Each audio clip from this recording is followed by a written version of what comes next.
I get to ask the fun, big questions. Why did you write it? Why is scarcity important? Yeah, so the starting point for this work was actually a bit of navel gazing. It started when I found myself, as many of you probably have, behind. I was overloaded. I had a lot of projects, and things weren't getting done on time. I was not, let's just say, for lack of a better word, not calling my mother. I wasn't, you can imagine what all that entails. Getting to meetings very late, just making deadlines, putting things off at the last minute. And it's almost like I was just playing catch up all the time. And that was a state that I was all too familiar with. And at that time, I was working on financial security, poverty, a bunch of issues like that. And I had thought, oh, okay, that's that. And then there's this time management problem I have, a big time management problem I have. And one day I had this insight, which is that you could say that I was indebted, overly indebted. I don't mean to say that I had money problems too, which I may have. I haven't really looked at my bank statement in a while. But I mean that I was borrowing very heavily on my time credit card.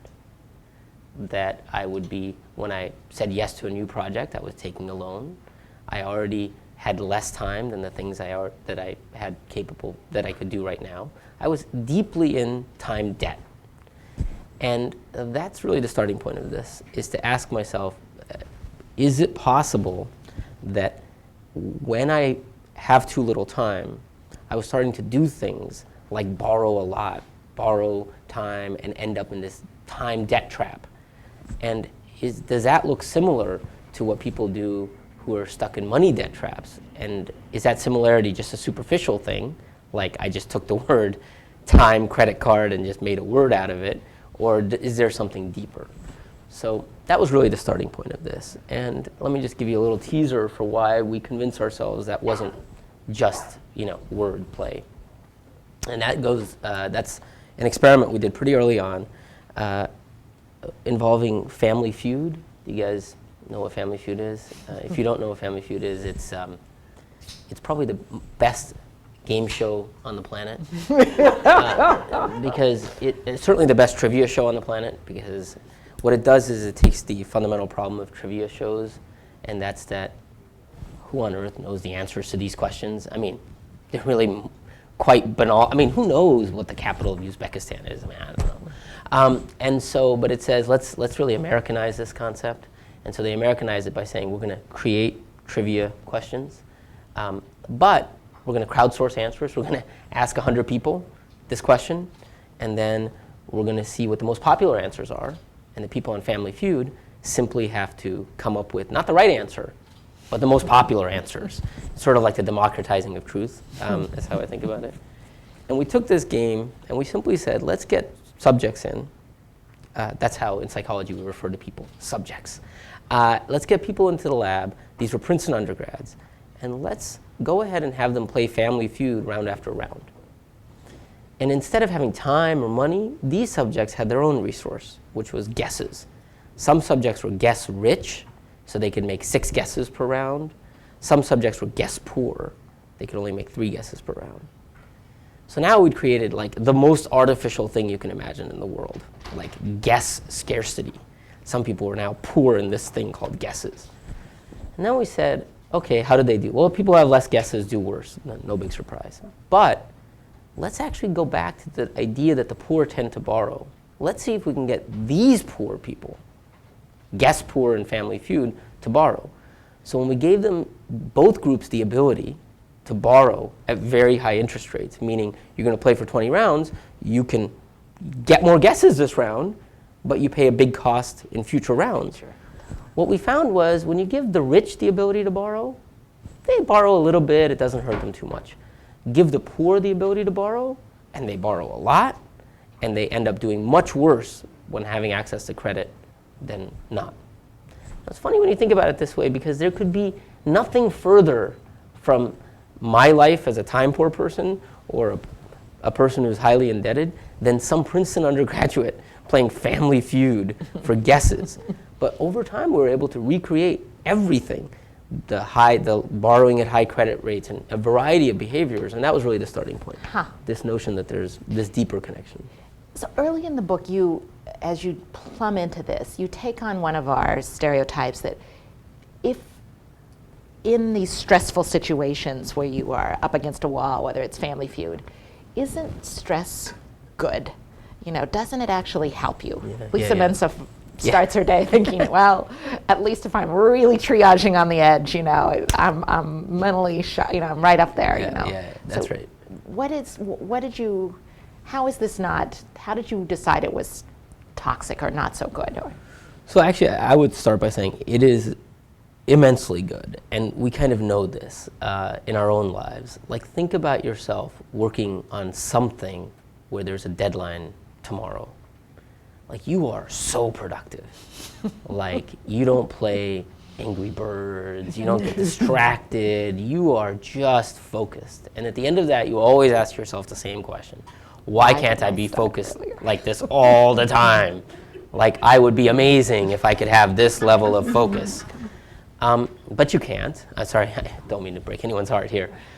You can't, but that's really the core of all of it, is that I think if we think of the psychology of scarcity as inherently toxic, then it really has no role in life. But in fact, its starting point is something very good. It really focuses the mind. It really lets us do things. So for example, when you're busy and you have a deadline, you really are able to focus on that much better than you really could, because you're not deciding to focus, your mind is focusing you. I mean, it's like great.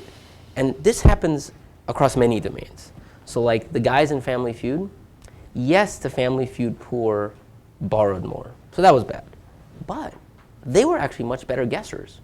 They were much more efficient users of each guess. So, I mean, they were quite capable. My favorite example of this is, if you ever get a chance, you should go to a supermarket that has mixed incomes. And you should just stand outside and say to people, can I just ask you a few questions? And just take their receipt from them and ask them, how much did you just spend? Okay? Middle class or rich people will be like, I think it was $50. Could have been 80. I don't think it was more than 100 though. So it's not really an answer. That's just saying I spent something. Low-income people will tell you, I spent $57.49. Because the poor are also incredibly focused. They know exactly what each dollar. Ask people, hey, it says on here you just bought Crest toothpaste. How much did that cost? Again, if I ask any of you, how much does Crest toothpaste cost? You'd probably be like, $2. Maybe $5. I know it can't be up to $7 now, but who knows? Prices are going up. Big range. The poor are like, oh, it was $3.79, but this week it was on sale at $3.49. An unbelievable amount of focus. Precision. Yeah, and that's really the benefit of focus, I think. So there is benefit, yeah. But you do take us to this place where you talk about it, scarcity taxing our memory. So explain what you mean by that. Yeah, so, I think once you realize scarcity makes us single-minded in this way and really makes us focus, and you say, oh, it's really good that I so focus. Well, picture the same thing. You're working on deadline. Well, it was great because it got you to not think about Angry Birds, so that sounded great. Wow, couldn't we get that all the time? Then you go home that evening, the project is due the next afternoon, and that evening, all you wanted to do was be there, help your kid practice piano. Well, your mind is still saying, we have this deadline. So you're not really present with your kid practicing piano. Your mind is still elsewhere. And that's really the twin part of this. It's that because it's automatic, because you're single-minded, and because your mind focuses on that thing, even when you're trying to accomplish something else, your mind is just not there. And in a way, I think that's probably the thing that was the most striking empirical result that we had, because this says something almost, I guess controversial, but it says basically that when you experience scarcity, while you're much more effective in that narrow thing that your mind is trying to get you to do, you are actually much less effective elsewhere. And if I were to say it completely crassly, I'd say you're just dumber everywhere else. Wow. Like literally dumber, meaning picture a computer processor that's got something else that's running in the background. Okay. It's going to run very slow. It's going to be, that's you when your mind constantly keeps going back to this other thing. So if you're a dieter and you're experiencing calorie scarcity, and your mind constantly is asking the question, gee, maybe you're sitting here and maybe you're dieting and you just had a muffin that you shouldn't have had, and partly here you're thinking, man, I shouldn't have had that muffin. Well, what am I going to not eat at lunch in order to make up for that muffin? So you're not really listening to what it's not that interesting, don't worry. You're not missing out much. But you are not, you're not, that's the sense in which I think that fundamental tax is because the mind keeps going back to what it wants to do. So you got me on diets. I've been on a lot of them. I think I went on my first one at 13. It's just been a long journey. But why? You did really bring a new concept to the table here. Are you basically saying that, I'll never be successful on a diet, that they just don't work, that kind of focused concentration just... Yeah, I guess what I would say is that if we understood what's causing the problem, so what's causing the problem isn't the generic concept of dieting. What's causing the problem is that your mind keeps going back to all the calculus that the diet entails, just like the poor, their mind keeps going back to all the monetary calculus of making the budget work. Mm-hmm. So if you take that as given, then you can see that there are some diets that are better than others. So I'm not, no one should listen to me for physiology advice. I mean, just from the psychological end of it, like if you think of people reporting, and I have friends who are on like gluten-free diets or Atkins. What's intriguing about those diets is that they're so different from Weight Watchers or other calorie counting diets, because those calorie counting diets require continuous, elaborate calculus. Mm-hmm. Atkins just says, you're never having this. I mean, it may be hard because you want it, but there's no calculation to do. You're just not having it. And so that sense in which we can separate out the sort of calculus part of it, I think really makes a big difference. And there are studies on this that actually show that diets like that, people actually find them much less mentally taxing, and that therefore they're able to actually persist with them much longer. I thought one other zone that you were fascinating in is you went into loneliness. Yeah. Scarcity. Say what did you see that ties into that, loneliness too? I think both of these effects, the sort of increased focus and then that focus having negative consequences shows up.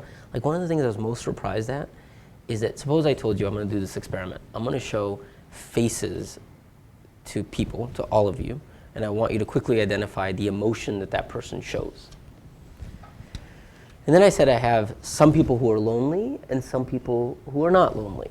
And I asked you who's going to be better at identifying this act of social intelligence. I think most of us would have said, oh, obviously the non-lonely, because we think the lonely are somehow socially impaired. In fact, quite the opposite.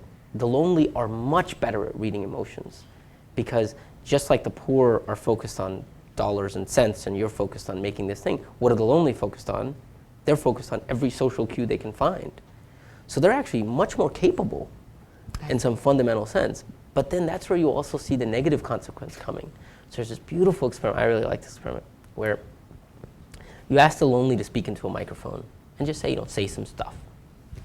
And then you ask the non-lonely to do it, and you have independent raters rate how interesting these people are. And you find no difference. The lonely are about as interesting as the non-lonely. Then you have another group do the same thing, except you tell both the lonely and the non-lonely, by the way, someone's going to be listening to this and judging you on how interesting you are. And now all of a sudden, the lonely are a lot less interesting. Why? Because now they're very much focused on being interesting. And in case you don't know, the best way to not be interesting is to focus on being interesting.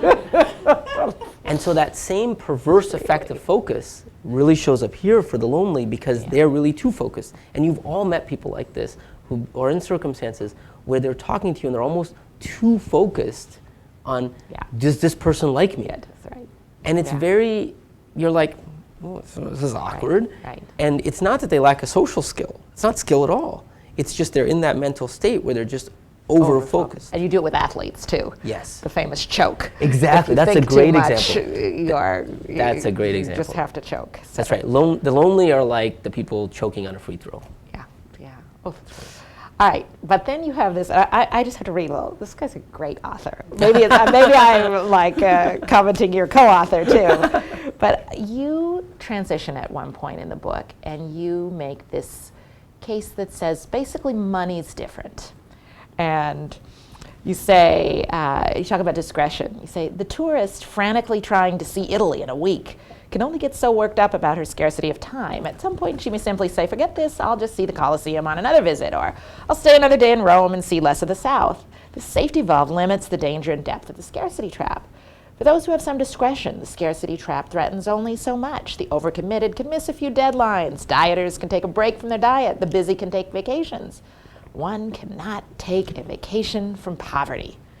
And you go on to explain more about why money feels different from you. So you've had me on diets, you've had me on my kids, on the athlete that choked. I couldn't do the free throw anyway, but then you switch and you basically make the case that money's different. So take me there.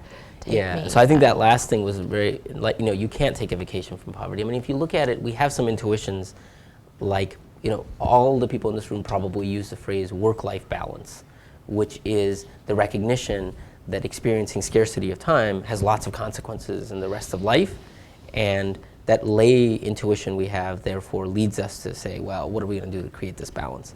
And that's because being busy is a semi-voluntary state for most of us. We are making a trade-off between, okay, I get more in my life from being a little overcommitted or taking care of these projects, and I'm trading that off against this. But there are a few things, poverty I think is most notable, that's not really a choice. You don't say, I'm making a work-life balance where I've decided I'm going to be poor, and as a result I'm worse to my kids, but this poor stuff is really working out for me. It's not, it's an imposed state. And I think the lonely are the other example, where again, they don't make a decision that, and so the way I think about it is that the psychology of scarcity, what happens in Family Feud, what happens in Time, that same focusing mechanism is literally the same, but the sort of responses and how we can manage that excess focus and our ability to say, I'm not going to put myself in that state, that's very different. Yeah. And I think we can almost think of these contexts of scarcity like the poor as the case where that scarcity is not nearly as much of a choice, whereas as you move more and more in this direction, now some busy people, they don't have the choice either. They're busy because they're poor. But there are many people who are more in this thing. So to me, I guess the caution I always remind myself of is that I found this very helpful as a way to understand the core mechanism. Like, I feel like I've really understood better a lot of the things I hear people who are poor or lonely say, because now I say, I've had some of those primitive impulses. But then I always think, but I've got to multiply by 10, because while I have these sort of escape valves, they don't. They don't, right. So there's a point in the book where you basically want to tackle the elephant in the room about poverty, and you really are pushing, you both as authors, to help us rethink. And you're basically situating this as it's the scarcity, it's, something else has been, we have to think this thing different. So I'm giving them the cliff notes so they can ask you better questions than I am. So my students would really, like the cliff notes too, yes. Good. You know how I got through school. Okay, so take us into this, make this distinction a little clearer. Tell us about the elephant in the room that you discovered about scarcity as saying something about why people are poor and why it is hard to escape, to change, to move this. So I think that one of the things that now we're moving to poverty, in the poverty discussion, I feel like is often left undiscussed or vaguely discussed is that, look across domain of behavior after behavior. So take drug adherence. Do people take their diabetes medications when they should? Unfortunately, even though it's a deadly disease, people don't. People don't take their HIV medications, people don't, whatever. These are public health researchers, they study this stuff. But if you look at their regressions, one thing jumps out at you, which is the people who make this mistake the most are the poor. And that's not about the price of drugs, because actually on Medicaid it's free. Go somewhere else. Go to parenting behaviors. Again, sociologists study that. You see that some people are better parents and worse parents. Once again, the thing that jumps out at you is the poor or worse parents. Like, I could start to build, and I'm sure each of you have in mind, places where you just see behavior after behavior. If I were to say something is a good behavior, I would tend to find the poor are less likely to be doing it. Deficient. And that's very, very, very uncomfortable, I think, because it starts to have accurately the feeling of, oh, am I saying these people are stupid? Am I saying that, these people are worse? And I think possibly the most uncomfortable part of this research was the realization that obviously we're not saying that these people are in any way stupid. But if you go back to what we talked about earlier, the recognition that scarcity actually taxes your bandwidth, then in a way we are saying, yes, all these behaviors are there. They're real because the data shows it, but we have a different explanation for them. And if you just give me a minute, I'll tell you the study that really changed my mind on all this. It was a study we did where we basically said, let's go and measure the core cognitive resource, we call it bandwidth, that we use to do all the good things we do. Like to being a parent, you have to think clearly, you have to listen to your kid, you have to then resist the impulse to not snap at them when they're doing the idiotic things they tend to do. And so you have all this cognitive resource, you need to do those right things. So we said, let's go and measure that resource. But then what we said was, let's measure how poverty affects that resource. Mm-hmm. Now, I want to be very clear about the words. I'm not saying let's measure that resource between poor people and rich people. I'm saying let's measure how the same person has different amounts of bandwidth when that person is poor and when that person is rich. So we have a variety of studies that do that. Probably the easiest to understand one is we did one in India where we took farmers who were paid once a year, so they get like their entire income once a year. And as you can imagine, the money runs out. So after harvest, they're pretty rich. Before the next harvest, they're pretty poor. So we have the same person before and after harvest, a couple of months separate in time, and we measure their bandwidth. We just see it's a the test. causal It's a cognitive test. There's a set of cognitive tests. Like okay. This basically measures IQ. It measures your capacity for self-control. So we do these battery. And we find the same farmer has much lower bandwidth when they're poor than when they're rich. And it wasn't just finding that sign. For me, it was the magnitude that was kind of eye-opening. It was about anywhere between 9 and 13 IQ points. And if IQ points don't mean much to you, I can give you the calibration that helps. Psychologists, I gotta tell you, psychology is a hilarious field. So there's a group of psychologists who study sleep, and what they do is they bring people into the lab and they say, I am going to keep you awake all night. And so they literally have someone sit next to you. If your eyes start to droop, they're like, hey, what are you doing? Like, I'm trying to sleep. Well, not tonight. And so they shake these people, and so then they have another group. It's very cruel. They're like left to sleep in a nice, cool room, and quiet, dark, and then both get both at 9 a.m. One is very well rested, the others. And then they give them this battery of tests that we gave the farmers. So you can imagine what you would be like after an all-nighter. So it turns out that the impact of poverty for that farmer is about the same as that all-nighter. So think about what that's like if every day walking through life is like not having slept that night. Yeah. That's the magnitude. Yeah. And that really makes you think. Yeah. So I just want to really be clear. I'm not saying poor people in any way. I mean, the farmer study tells you it can't be the person. The same guy, 2 months later, it just came right back. But it's that sort of constant mental tax of thinking about these issues. And I think that really changed my thinking a lot. You have a great line, again, I'm promoting the book. Our data suggests that causality runs as strongly in the other direction that poverty, the scarcity mindset, causes failure, as opposed to the reverse. All right, so I want to turn, Aspen is often a place about solutions, and I want to push to where this research may be directing us. And I want to talk about economic mobility in America. Yeah. That's my favorite question. And you have some thoughts about, how we would challenge, if we're dealing with scarcity at all levels, time and loneliness and diets, and what would we do? And you use this wonderful example that I want you to talk about redesigning cockpits. Oh, yeah. So I want to tell the group what's meant by some of your redesign. You have a chapter called, Designing for Scarcity, acknowledging that this exists, and we're with you that it exists. It's pretty irrefutable. So tell me what you mean by redesigning cockpits, and then let's look at that. There's a great story from World War II where there were these bomber planes, I think B-17s, the Flying Fortress, and they were landing, and when the pilots had landed, they would retract the landing gear. Now, I don't know if you guys know much about planes, but don't retract the landing gear when you're landing, because that's the wheels. So these planes would go like onto the ground, screech, and the people wouldn't necessarily, the pilots wouldn't necessarily die, but sometimes they would, but it was not good in the middle of war to lose a flying fortress. And this was happening at an astonishing rate. So they brought in this guy, Lieutenant Chapanis, who was a psychologist, whose job was to figure out what was going on inside the heads of these pilots that they were making this mistake. So Chapanis interviewed the pilots, he looked at what was going on, he compared these pilots to the pilots of cargo planes who never did this. So, there was obviously, there are obvious theories, maybe they were stressed, the bombing runs. And then Chapanis did something which I think of as just astonishing. He basically said, I'm a psychologist, I'm used to looking inside people's heads, and I'm probably looking at this entire problem entirely incorrectly. So he gave up on that whole strategy, and he just went and looked inside the cockpit. And he said, oh, isn't this funny? The lever for retracting the landing gear is right here.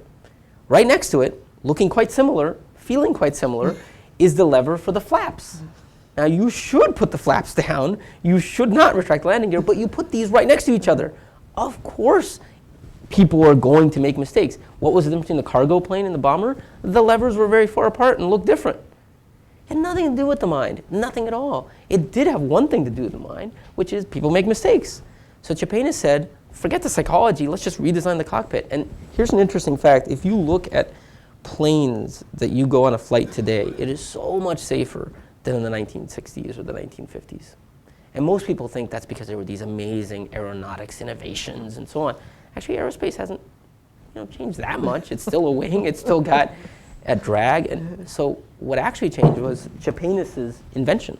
So the changing nature of cockpit design and its ability to incorporate pilot error. Most people attribute between 85 and 100% of all reduction in accidents due to simply better cockpit design.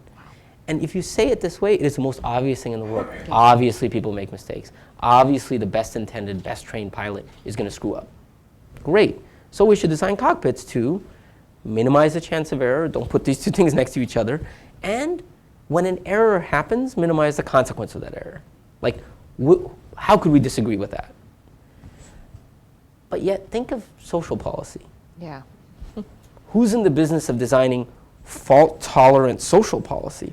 Look, even the most well-intentioned low-income individual is going to make a mistake. I mean, I make all sorts of mistakes. And do we have policies that reduce the chance of error, that minimize the consequences of that error when they happen? And I think the reason this all gets magnified with scarcity is we know because of the bandwidth tax that we talked about earlier, the chance of error is particularly high. I mean, your chance of snapping at your kids and saying something you wish you hadn't on a day when you're working on deadline is significantly higher. Yes. Your chance of forgetting something is significantly higher. I will tell you a funny story. I have a flight to New York tonight. I booked it day before yesterday. There you go, that already tells you something. Even though I'd known I needed to go to New York for many weeks. And yesterday when I was coming to get my flight to DC, I looked on my calendar and I said, oh God, this is ridiculous. My flight that I had booked to New York was actually booked for last night. So I had a flight here and then a flight to New York, and it's a stupid mistake. It's a stupid mistake that now, some of my friends might say, there's another reason I make mistakes like this. They might say the word stupid is good, but I don't think it's just that. I think it's that I was taxed, I was cognitively loaded. I'd been teaching, I'd had a lot of things on my mind, I've got a lot of work going. We make those mistakes a lot more. Right. And we have infrastructure around our lives in time. The busy have tons of infrastructure to minimize the chance of such mistakes and et cetera, et cetera. I think the poor do not have the same kind of infrastructure to minimize chance. Now, I'm by no means saying we take away personal response. I'm simply just saying Right. how much ever personal responsibility you have, you will make a mistake. So give us an example. I want to come back to mobility questions here, but give us an example of something that you actually think was fault tolerance, was a cockpit redesign. Give us some hope that some of us Oh, you want a positive we example? want a positive example of something besides the Yeah. So let's think of, somebody so in that's a good question. Washington that thought of something that would improve a cockpit for That's good. people. Yeah. So yes, that's a great. So I think I'll give you an interesting example. I think that, and only a few places have really done this, but we can talk about it. Take a fault intolerant policy like TANF. Now, if I came to you and I said, I'm going to give you forget my graduate students. If I went to my graduate students and said, you have to write a thesis, you have 3 years to write this thesis, I'll see you in 3 years. Good luck with that. I pretty much know what's going to happen. We all know what's going to happen. Now, that just speaks to a very basic feature of the human mind, that if you give a 3-year or 5-year deadline, that's very hard, because that's not scarcity. That feels like so that's very hard to keep that solidly in mind. And mistakes will happen. People misuse that time.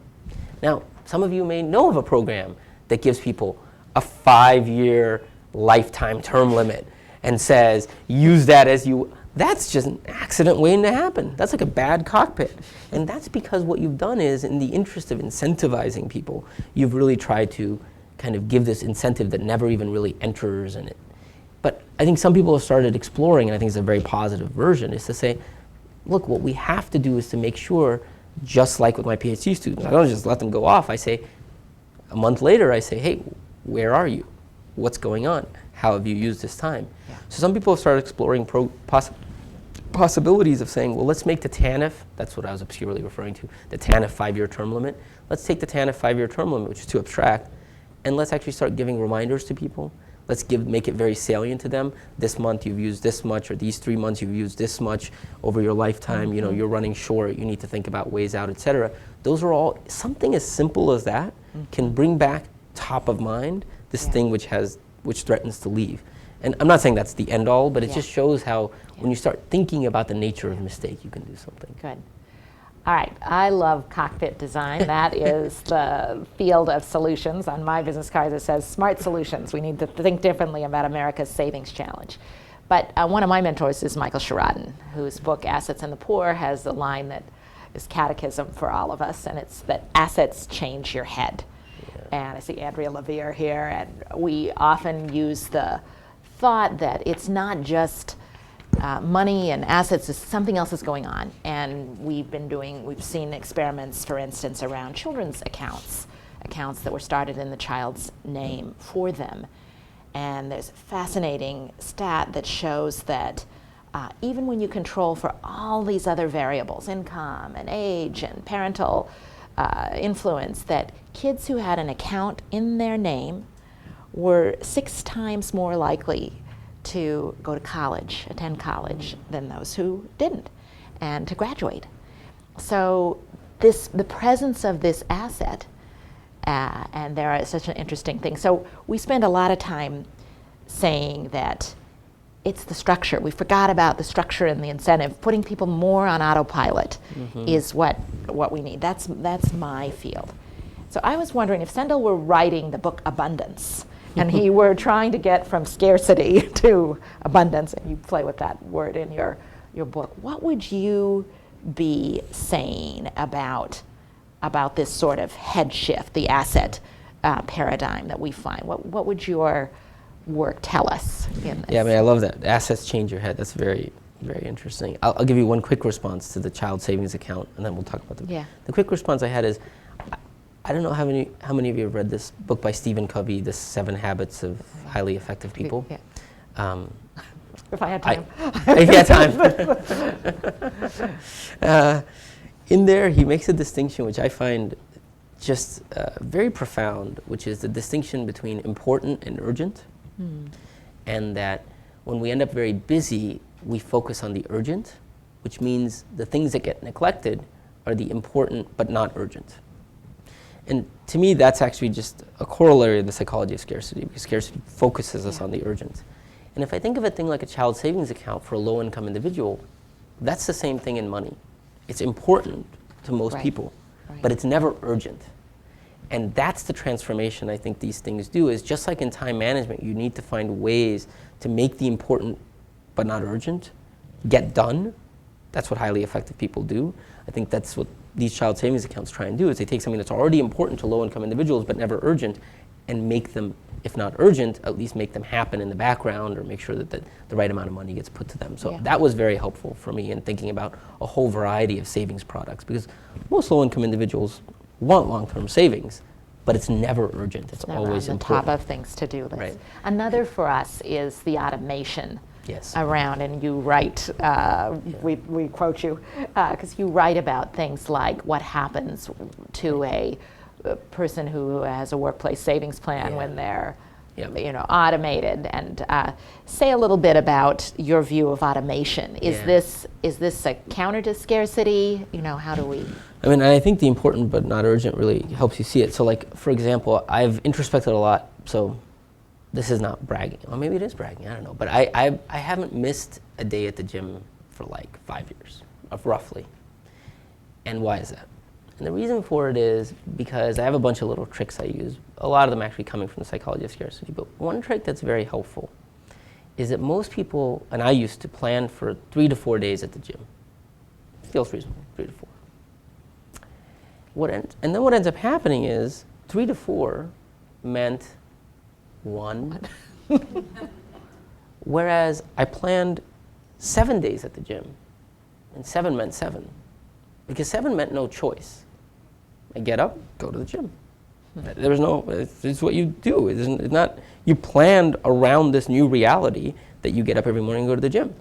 Now, it doesn't have to be 7. Like, that just sounds crazy to people. It could be 2, Saturday, Sunday. It could be 5. It could be Monday, Tuesday. It's actually known, and I don't know if you guys know this, but it's known for drug adherence, that, like, if you look at pills where you have to take it 3 times, that has a higher adherence than pills that have to be taken twice a day, because 3 is with every meal.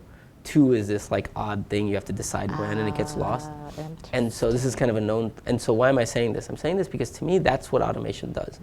Automation effectively removes this thing from bandwidth. And it works very well in that now the important but urgent is no longer a choice to be made. And we like that because now it just gets done. And I think people's ability to self-automate, like, I chose the amount that I wanted. I don't think this means I should say now we should get everyone to go to the gym X times a week, but your ability to set in place these automated things, I think, makes a big difference. And I think our ability to set in place, low-income individuals' ability to set in place these automated savings accounts really can be very, very useful. I would say that the caveat I have here, and this is probably moving us to a different kind of savings, is that I think all this discussion feels very right to me, but I think it's also missing something pretty big. The thing that I think it's missing is that when we think about savings, I think we think about generating long-term asset stocks that have valuable purposes, like sending your kid to college, buying a home, retirement. And those are super important. And that's true for us and for low-income individuals. But there's another thing that's particularly true for low-income individuals that is less intuitive for us. And so here's a good way of thinking about it. When you think about a shock, an economic shock, you probably think someone getting sick, maybe a car breaking down, maybe someone losing a job. Okay, but for a low-income individual, they face those shocks, but picture the following. You have 2 part-time jobs where you work at a grocery store and maybe at the local McDonald's. So every week, your boss says to you, for the next week, I'm going to tell you how many hours you get. It's not known. Picture that. That's not a shock, like, oh, somebody loses a job. Every week, your income can go up, it can go down. Not just your income. One week, you may be working the day shift for these days, the other in the night shift, these others. Who's going to do childcare? The life for low-income individuals in modern America is incredibly volatile. And so to the extent that I think of another asset that needs to be built, it's an asset that actually helps smooth out this volatility. Because while your boss tells you it's only 20 hours this week and 60 hours the next week, your landlord doesn't accept, I'll pay you this much this week and I'll pay you more next week. Your utility company is not so forgiving either.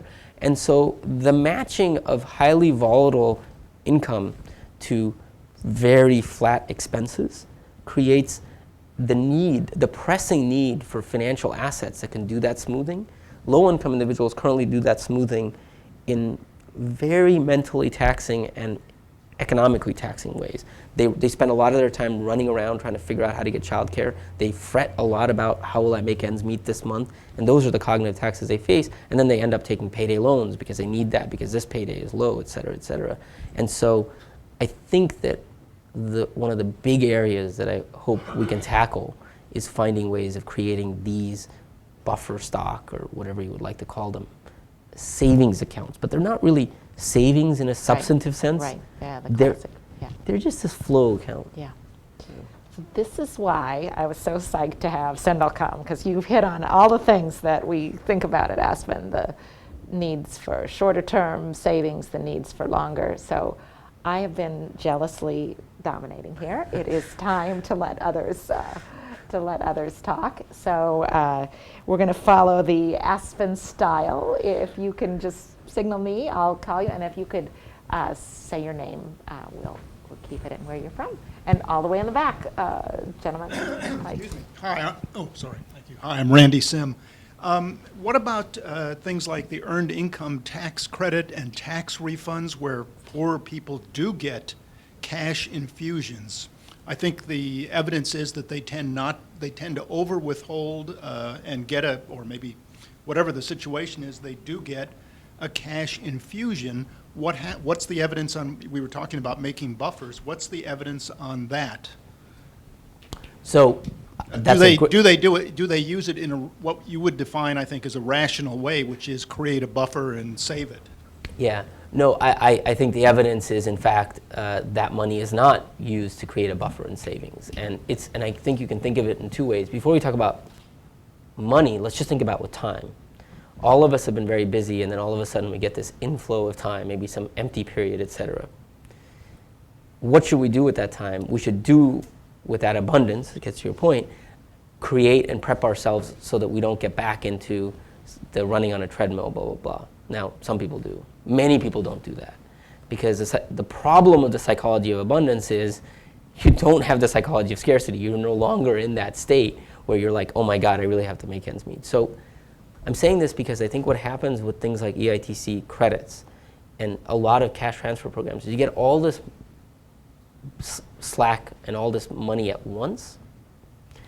And I'm not saying that's not valuable. Obviously, resources are always valuable, but these programs and these cash payouts are often designed without thinking about, well, that is somewhat valuable. But if we could take the same amount of resources and use it to create a buffer that helps you smooth out things like hours volatility or other things, it could go much, much further. And I think what we're seeing now in more of the data is that just like how do you spend the gift of time that happens to fall in your lap, you spend it paying off old debts and sort of, fritting it around. That's what the data like Kathy Eden is showing, is that people are borrowing and doing all sorts of things in the time leading up to the EITC payment. Much of that money just goes back to paying off those debts. The rest of the money is spent, as you would spend time on various things, and then people are better off, no question, but they're a little bit pretty quickly back. So in that sense, I'm not saying negative things about EITC. I think I'm saying there are ways we could probably use that same level of payout to create more of a buffer stock savings. Does that answer your question?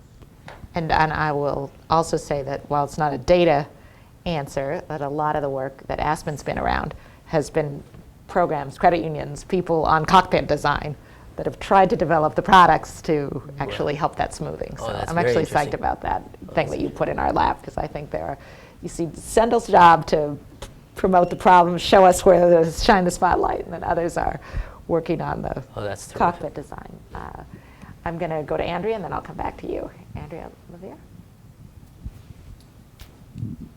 So we are in the midst of a huge debate about food stamps. And if you think about the design of food stamps, and particularly the experiments where they ask people who are not on food stamps to live on food stamps and to do all those calculations in your mind, and if we also think about what are the key policies that help to smooth at a very basic level, which then allows us to think about savings and other things, how would you reinvent food stamps? Oh, that's an easy question. But I'm not going to let you off the hook. I'm going to give you some guesses, and I want you or others to chime in. I think food stamps is a challenging one because I think that we can get caught up in this notion of volatility and forget that at the same time there are these base primitive needs. Like, why does scarcity capture the mind? Well, it goes back to the savannah. If you're hungry, it makes sense why the brain is designed that there is a primitive process that keeps saying, we're hungry. Forget whatever you're doing right now. We are hungry. I don't know if you've noticed this fact. And so, yeah, exactly, right? Yeah. And so I think that a part of me feels like that point has been lost in the entire discussion, which is just that, and I'm moving past the book, so maybe I'll do this, but I mean, doesn't it feel like a moral crime to say we're going to be leaving people hungry in modern society? Like, this feels, that has nothing to do with the book, nothing to do with this. It just feels to me like... You're at Aspen. I'm at Aspen. Go beyond. No, but I mean, if I were to say, like, look, people who lived in the 19th century, some of them didn't realize slavery was such a moral crime. And we look back and say, how could anyone have thought that? In the 21st century, in the 22nd century, will people look back and say, seriously? People had that much money, and for some obscure reason, they felt it was okay to have children starving because of some moral hazard incentive? Just give them food. I mean, at the very least, that's cheap. So I do feel like there's an element of the food stamp debate, which I don't understand why the word morality isn't used much more. This is the most minimal thing we can do, is to give people food. So I don't know if I'm allowed to say that, but I feel like things like that it's really not even a safety net. To call it a safety net suggests that I'm going to catch you when I fall. Why should anyone go hungry? It just doesn't make sense. I don't know, but maybe you have a different answer on that. Or another compliment. That's profoundly true. At the same time, we are could lose a huge amount of this. I think that's right, but I do. If I put on my behavioral marketing hat, I would at least want to explore the possibility that we've made a strategic mistake in the marketing and discussion of and I'm not talking about unemployment. There are other programs which really are questions of transfer programs and TANF. But did we give up the morality point? There is a moral injunction in nearly every religion to feed the hungry. This is like very fundamental to the human mind. And so I just wonder if we've given that up.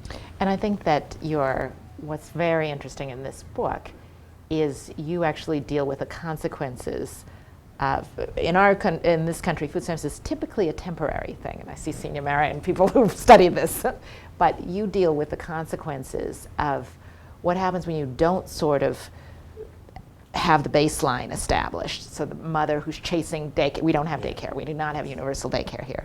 So what does that do? The consequences of the low-wage workforce. Right. You flipped it on its head that, frankly, the scramble to get ID'd for food stamps, every 6 weeks or whatever it is has these huge consequences in the workforce. And I think that I think that's a new piece of the debate, that we're spending our capital.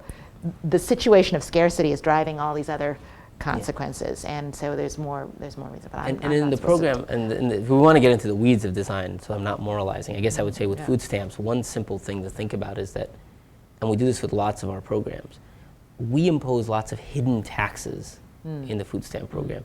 Certification by the month. It's based on what you got last month. Now those taxes are not monetary taxes, so they never show up in any CBO calculation. They don't show up in an OMB, whatever calculation, but they are bandwidth taxes. They are very, very mentally taxing. And it's ironic that we're willing to put a regressive bandwidth tax because we know the low income are exactly to your point. Yeah. Okay, I promised this gentleman that I'm coming back up here, so.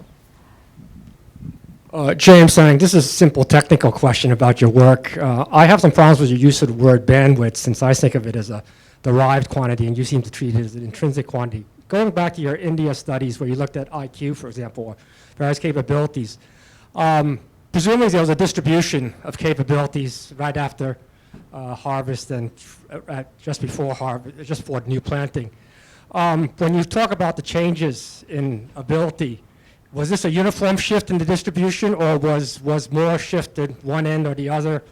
And that gets back to, I said, you define, well, getting back to bandwidth, it depends on a whole bunch of things like energy, how much food you have, and stuff like Yeah. that. So we wonder if you could talk about that. Yeah, let me just say two quick things before I get to the shift. One is in the India study, for example, that we spent a lot of time dealing with things you might imagine, like before harvest were you just eating less? That wasn't what was causing it. That wasn't the effect. Was it that before harvest you were actually working because you were working on harvest and there was physical energy? So we really ruled out a bunch of those type of things, and we're pretty confident. We have a few other studies that it's not that. And I should say, you raised something really quite, I think, important.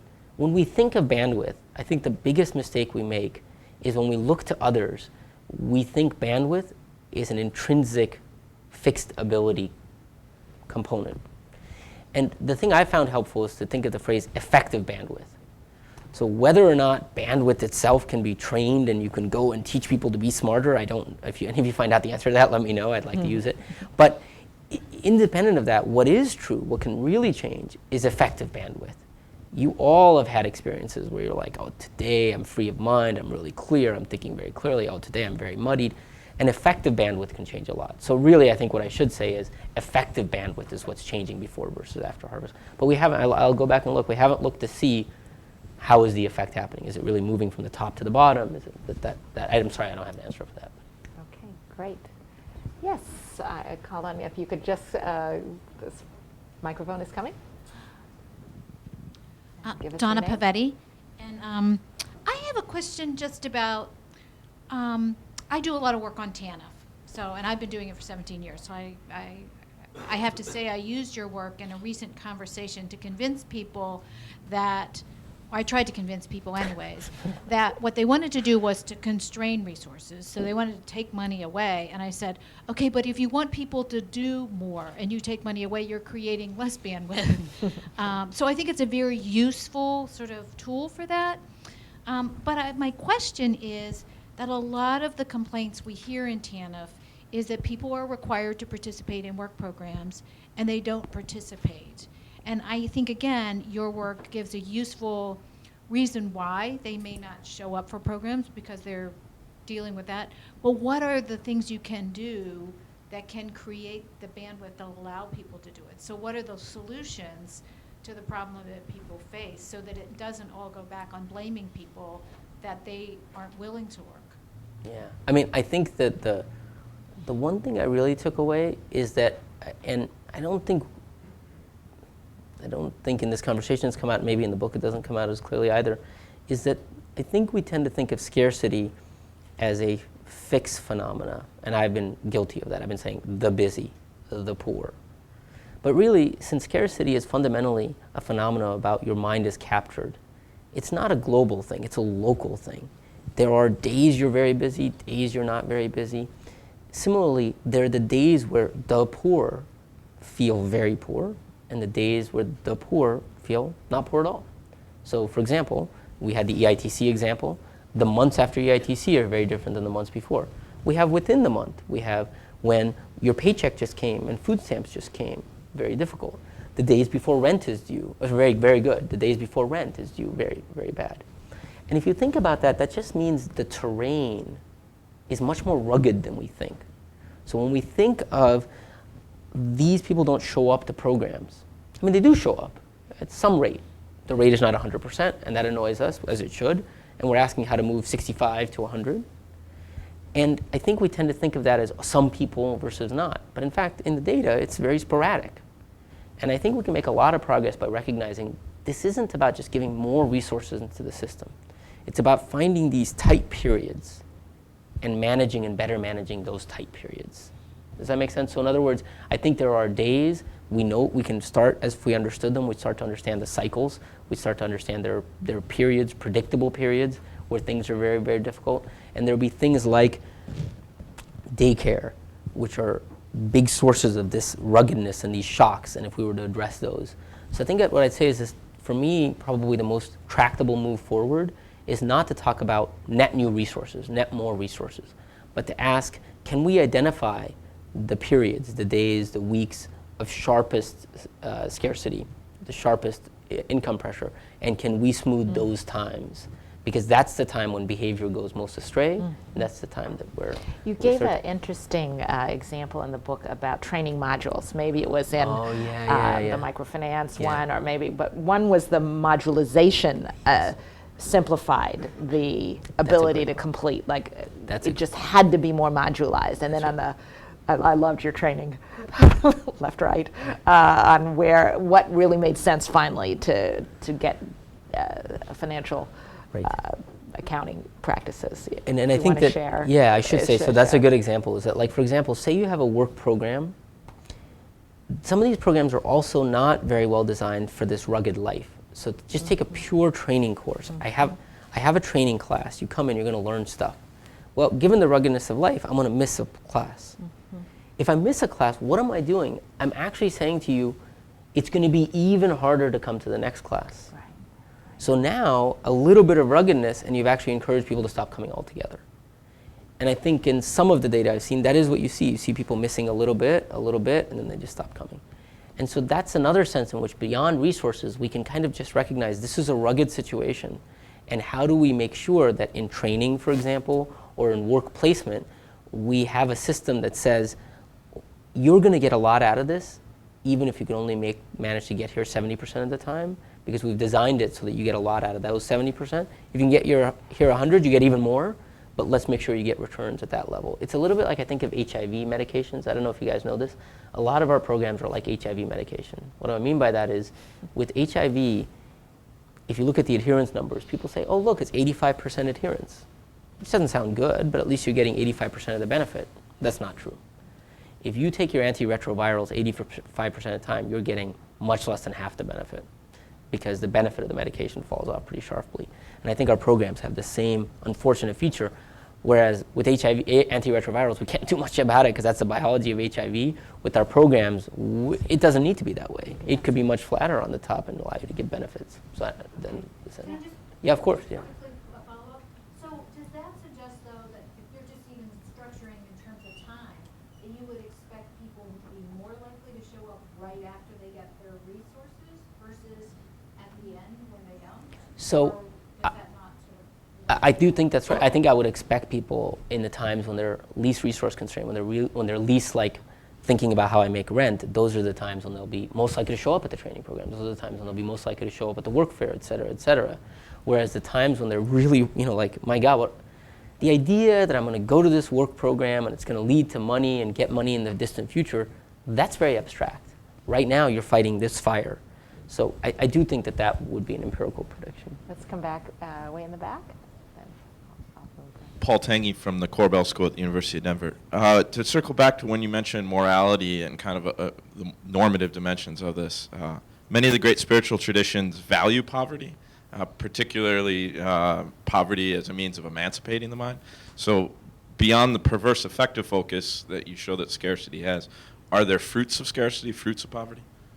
Yeah, so when I said that you can't take a vacation from being poor, I mean, one way you can think about the way you handle the conditions of scarcity is you either acquire more things or you give up the desire to have things. In a way, that's what work-life balance is. You either acquire more time or get more time from the rest of life, or you say, I'm going to get balance and I'm just not going to want as much. So I think there are great traditions which say poverty is liberating because it teaches us to want less. So I think that's the way I kind of think about it. I'm not a spiritual leader. Not yet. I'm working on it. Next slide. But I think that is the sort of a way of thinking about that. And here's the way I would think about it practically, though. These are choices individuals must make. So it's one thing for a person from a well-off circumstance to desire that and seek that. This is not a choice that I think we can ever impose on somebody. Hey, we're going to keep you in poverty because it's going to be good because you'll eventually learn not to, people who make those arguments rarely say, I'm going to become poor myself. So it obviously can't be. Thanks. Senior Mary, and then I'm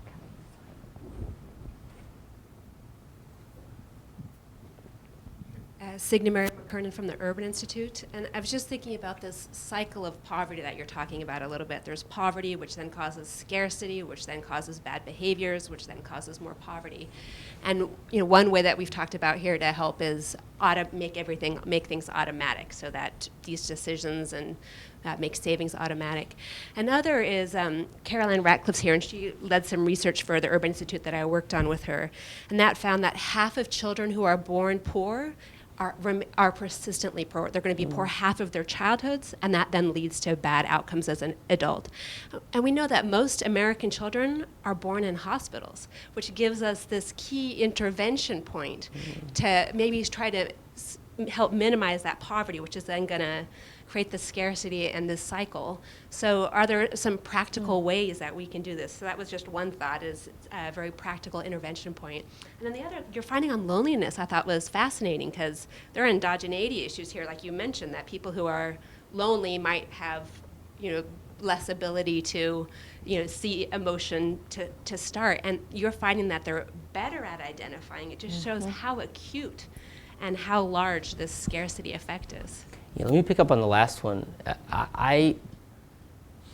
In my gut, here's what I feel. I feel that when we look at people, like when we look at the lonely or we look at the poor, and we have this gut feeling that they are less capable, I think that's just wrong. I'm telling you my gut feeling. I think all I can show in the science is that, in fact, there is a huge effect of when income is brought into the fold, or when the poor become, I can show there's a big effect on bandwidth. That doesn't rule out that as people they are just worse off, but they're just getting better. But my gut says that we are fundamentally making an attributional mistake. We see someone, they do bad behaviors, we say that's because they're incapable. And the loneliness is a perfect example of that. I think all of us, myself included, would have said these lonely people lack social skills. In fact, I don't think that they are fundamentally lacking in some capacity. I'm just saying that because I think that that's probably the bias that I feel most strongly, that attributional bias. And over time, I've come to realize it's not there at all. But I suspect many of you may have a similar thing. It's just easy to see someone make a mistake and attribute it to an internal failure. Instead of the fact that it's the actual circumstances that are generating it. I think this is that's the crux of the matter. That's the crux of the matter. Yeah. So it's that the circumstances are feeding what we see. Yeah, exactly. Instead of the reverse. It's really powerful. I'm going to go to my senior fellow, Bob Weinberger, and then. Hi. Well, let me just pick up on that factor. You're talking about bandwidth, scarcity being sort of external factors, and talk about the interplay with internal factors. So there are various studies showing that self-control, grittiness, is a factor in success in life. The child who can resist the marshmallow and so forth. And so two questions. One is, in terms of the relative importance of those kind of internal strengths, if you want to call it a strength, versus external scarcity, and if there's some attempt to put this in any kind of hierarchy with other factors that may be internal. And secondly, within people struggling with scarcity, is there clear evidence that those who may have better self-control or grittiness do better? And is that something that is sort of baked into our genes, or is that something we can help people acquire? So let me start with the first part. I think I wouldn't make the distinction internal versus external, internal, self-control. I think what I was trying to articulate with bandwidth is that I would sort of almost say dispositional, by which I mean the fixed quantity we have, versus effective amounts. And so some people may just have more self-control, more grit than others. Whatever that is, let's take that as a given. And then circumstances can tax that so that effectively we have less of that grit or self-control to give. I think that distinction is important because all of these studies, what they measure is they measure the grit of that person in that circumstance, and we don't know whether that's dispositional or whether it's a circumstance creating that. Now, and I think that distinction is helpful. I always find it useful to just go back to my own life. I have far less grit when I've got a lot of work on my plate. You know, I have grit for the work, but for everything else, I get frustrated really easily. I do it, and I'm sure you all do this. And so that effective thing, now your question is exactly right. How big do we think this tax is relative to sort of the fixed differences between people? I have to say that the studies we've done on bandwidth and the impact of poverty running in this direction, those numbers are enormous. Like, so I'll give a calibration. You've probably all heard these studies where it says early childhood experiences of poverty have long-lasting effects on cognition. Like, Some of the people did them in yeah, the room. and those are very powerful studies. But these 13 IQ points is much bigger than those effects. That's not to say those effects aren't there, and they're very important because those effects accumulate over a lifetime and they're pretty big. But these magnitudes are pretty big, and it's just a reminder of something fundamental we know about neurobiology. What we know about neurobiology is that while it's true that for some things like language, the brain kind of solidifies, you know, at a relatively early age so that you know, it kind of gets... The striking fact of the brain is that it's enormously plastic for your entire life, enormously plastic. And that's why this sort of flexible part, this part that you can have less and more of, is showing such a big change and such a big effect. So that to me is probably what I would think of as if I were to create a hierarchy. And here's another reason to think about that. I feel much from a policy point of view, I feel like the part that says this is fixed is a very important scientific finding, but doesn't give us as much of a policy lever. And so I'm gratified that the part that's flexible looks to be quite big. And let's even say it's the same size as a fixed part. I'm okay with that. But this part I can do something about. Let me just say one last thing about the last thing, because this is the craziest idea I have. You asked, are there big differences between people who are capable of managing this and people who aren't? Okay, so I'm going to throw out an idea that I long resisted, and I hope Eldar never sees this because he finds this insane. Which is, we do know something about the psychology of people who have the ability to resist these sort of intrusive thoughts. Like, we all have intrusive, that's what a lot of this is about, is things come into the mind. Oh my God, I've got to make rent, but right now I'm trying to do something else. These intrusions into the mind. We know something about that. And even better, we now have interventions that are working very well in other domains to help people learn to manage these intrusive thoughts. And I don't know if you might have encountered this in another walk of life, nothing to do with your professional life. It's mindfulness.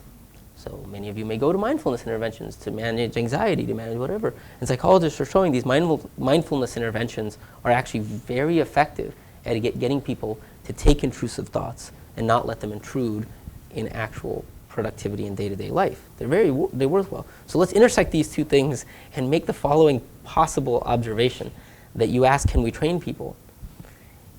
And you can see why Eldar is going to hate this, but it's possible that mindfulness interventions, while they're valuable for middle-class people struggling with, you know, various issues, may be incredibly powerful for low-income individuals to teach them to not let, and to give them the skills to not let the rest of life intrude and to create a safer space in their mind to be able to make decisions as they want. So that's sort of maybe the most outrageous idea I'll leave with you, that we should be testing mindfulness. Fascinating. This is great. Sir. Hi, Tom Woodruff. I'm wondering if we just waved a magic wand and got rid of scarcity, whatever that means, and created a new floor, would we have just moved scarcity up? Yeah, it's a great question. What is scarcity? Scarcity is the gap between what we want and what we have. If you think about it, we've done a little experiment like this, right? After all, I'm talking about farmers in India who make $3 a day. And I'm also talking about people in the US who make $100 a day. These are big differences.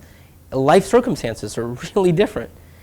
And so I think one way you can think about it is that these, and this goes back to the spirituality question, these things have something fundamental to do with what we perceive as those fundamental needs.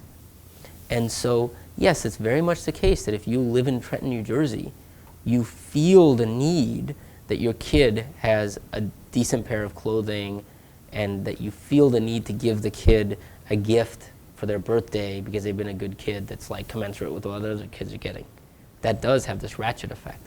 So in that sense, I think that it's not merely a matter of like we're just going to wave them. So I agree with you. But I don't think it needs to be so negative, because after all, it's also not the case that that person is always in that persistent state. Like I was saying earlier, it's really these troughs that we need to get rid of. So to me, it's less about raising the level than about finding the bottoms, the days that are the worst days, and moving those up. Does that make sense? Very good. Okay, I've been mean to this side of the room, so I'm going to go one more. And I can see the 11:30 looming, so I'm going to make sure you guys really get to you. Hi, Kevin Laskowski, National Committee for Responsive Philanthropy. I have two quick questions to ask you to just speculate. Essentially what you're talking about when you're talking about effective bandwidth is a sort of imposed attention deficit disorder. I'm wondering what your thoughts are about kind of the intersection between this kind of mindfulness training and what we do for subjects with ADD, and what psychology and behavioral economics might learn at that intersection. And then if you could also speculate, with our most affluent citizens, even those who have the most, philanthropists still encounter scarcity. You don't have enough money to do all that you want to do. Your program officer can't approve every grant. What does the psychology of scarcity, what might that do to, say, a philanthropist? That's interesting. Let me start with the first thing. I think I wouldn't necessarily go to Ritalin. Ritalin. Sorry. And the reason I wouldn't necessarily, but I'm not, because I think the neurophysiology of that is quite different. But I think the analogy is right in that cognitive behavioral therapy, for example, or people who are just had a divorce and they're having trouble keeping that from intruding in their thoughts. So a lot of everyday experiences that we have that create intrusions, I think, are very similar psychological mechanisms. So in that sense, I do think that there is a fruitful field. If we were to ask the positive deviants, what are the people who are able to manage all this? I think it's good. I think there is a good chance that it's going to come around understanding how we train and give people the capacity to prevent these things from coming in. And I would love to see some things. I know it feels quite out there, but I do think that there is potentially some very promising interventions there. One of my colleagues interestingly pointed out that perhaps this is the reason religion is so incredibly attractive to the poor. Because the one mass market thing like mindfulness training we have is religion. Religion does offer an attempt to give you solace and give you some peace of mind in the face of. And so we know that people facing difficult circumstances in many walks of life turn to religion, but the poor especially find religion very, very appealing. And so perhaps that's one thing that's going on. And as for the billionaires experiencing scarcity, I think the one caveat I would give is that, there are some important analogies, which is that, and one thing I'll really emphasize is that scarcity is a psychological reality, not an absolute reality. So when you have 4 weeks left to do work on a project, you have scarcity. You only have 4 weeks, a certain amount of things. But somehow that scarcity doesn't loom its head until you have 1 week left, or 5 days, or 3 days left. And I'm saying that because I think so much of scarcity is about the appropriate construal of scarcity. So I think that the funny thing about giving and these type of trade-offs, et cetera, is I often feel like there isn't enough of an imposition of scarcity. There isn't enough of a feeling of, look, if we do this thing, we can't, in a high-quality way, also do this thing. Because while the monetary scarcity is clear, because that's just dollars, the staff scarcity, the bandwidth of the ability of the staff to truly do a good job of this and this, that can always be fudged. That's like the 4-week deadline. You're like, yeah, but we can do both. Yeah, people can think about both. And so you find that that's the thing I think that, as I've seen foundations and organizations give, that's where I think there's actually too little recognition of scarcity. That like rather than saying, I can do one thing well, you end up doing 4 things that sure you have the money for, but you don't have the human capital for. Anyway, that's Powerful. All right, our bandwidth is compressing. It's shrinking. It is shrinking. I would like Carolyn, Joe, and you to, would you just give your questions? And then we'll see. I'll try to help. I'll be quick. I'll be quick. Okay, Carolyn Radcliffe from the Urban Institute. And you sort of touched on this, but there's a lot of new research now, or research looking at the way that children's brains develop, that it really is different, these children in these poor families, negative circumstances, so that their brains are changing. And I think of that as being very positive in terms of being able to get that information out to policymakers, that we really do need to be focusing on children. And so maybe if you could just say a little bit more focused on the children part. So you're saying, well, the bandwidth, maybe it could be fixed or changed, but it could stretch. Can you just say a little bit more about your work in the context of children? Okay, great. Thank you, Carol. Joe Valenti, Center for American Progress. I'm wondering about the role of technology as a benefit or a burden. In this context, I'm thinking of my smartphone and that I can set reminders to do certain things. I can find out from the bank if my balance is low. I can also deposit a check using my phone, which is saving a great deal of energy. But does that also result in too much multitasking and other cognitive challenges? Excellent. Hi, I'm Elizabeth Prescott from the State Department. And I'm curious to see, a lot of the discussion has been about the individual, and I wanted to see if either you or you know of others who've looked to see if there is a societal, cognitive, or intellectual benefit from implementation of safety net programs. And I'm thinking, childcare or something, and if there's a way of quantifying that as countries bring them on board, the value they get to doing that kind of smoothing.